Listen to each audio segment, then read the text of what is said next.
What do you think would happen if you took a side-scrolling Souls-like, threw it in and mixed it with cosmic horror, dark religious science fiction, and afterwards you were made to play as a battle nun fighting nightmares aboard a corrupted colony ship? Well, that is Second Eve, and honestly, this game surprised me absolutely. I spent some time with this indie early access title, and today I want to talk about why Second Eve might be one of the most interesting indie Souls-likes I've played in a while.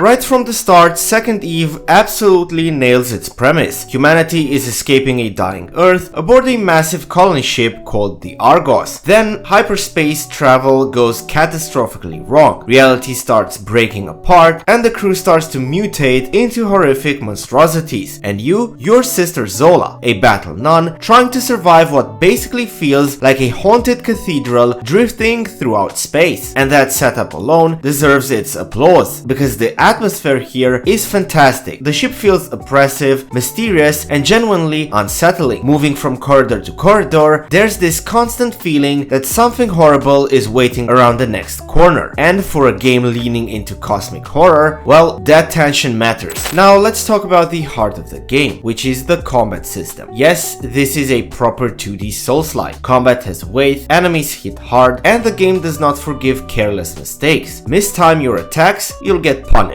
Panic button mash, you'll get punished. Lose patience, guess what? You'll get punished. And I actually love that, because unlike some indie action games that can feel mashy, Second Eve makes positioning, timing, and ability management matter. The combat blends melee attacks, special abilities, and cooldown management in a way that feels smooth and satisfying. As you progress, you'll find terminals where you can also upgrade Sister Zola's skills and perks using warp ash collected from falling enemies, which adds a nice layer of progression without overcomplicating things. And the boss fights are also very solid. The standout for me was basically a supercharged mech boss that felt balanced, intimidating, and honestly looked also absolutely incredible. It wasn't unfair, it wasn't a damage sponge, it mostly felt like a proper test of everything the game had taught me up to that point. And that's for me a good boss design. The next thing we're going to talk about might actually be the game's biggest strength. The art direction is ridiculously good for an indie title. It blends dark religious imagery, science fiction, and cosmic horror into something that feels quite unique. The corrupted ship environments look distinct, the lighting works, enemy designs are creepy, and most importantly, the game has its own identity. And that matters a lot in these days where games sometimes lack originality, because a lot of indie Souls-likes can feel that they're just trying to imitate Darksouls, while Second Eve doesn't feel like an imitation. It feels like it wants to be its own thing, and that's something rare. Now, because this game is a early access title, I can say that there were some rough edges. I noticed occasional lag during combat, and a few times it generally cost me fights. That can become a bit frustrating. Also, cutscenes and voice acting could use some more polish, and some systems still feel like they need refinement. But, and this is an important note, none of these felt game-breaking. They felt like early access problems, and that's a huge difference. So, is Second Eve good? Yes. Is it finished? No. Is it one of the most interesting indie Souls-like I've played recently? Absolutely yes. Because even with rough edges, it has something more important than polish. It has personality, a vision, and its own identity, and I respect that. The final score for me, in its actual state, is a 8.5 out of 10. I do consider that for a full release score, it could hit 9 or even 9.5 territory if the developers stick the landing and expand the game with more chapters, of course. If they do so, this could become something really special. And remember, in a Souls-like, the enemies are not cheating. You're either not good enough or not patient enough. Thank you for watching. If you enjoyed this review, hit that like button, subscribe for more gaming news, and if Second Eve sounds like your kind of game, go check it out. Until next time, respect.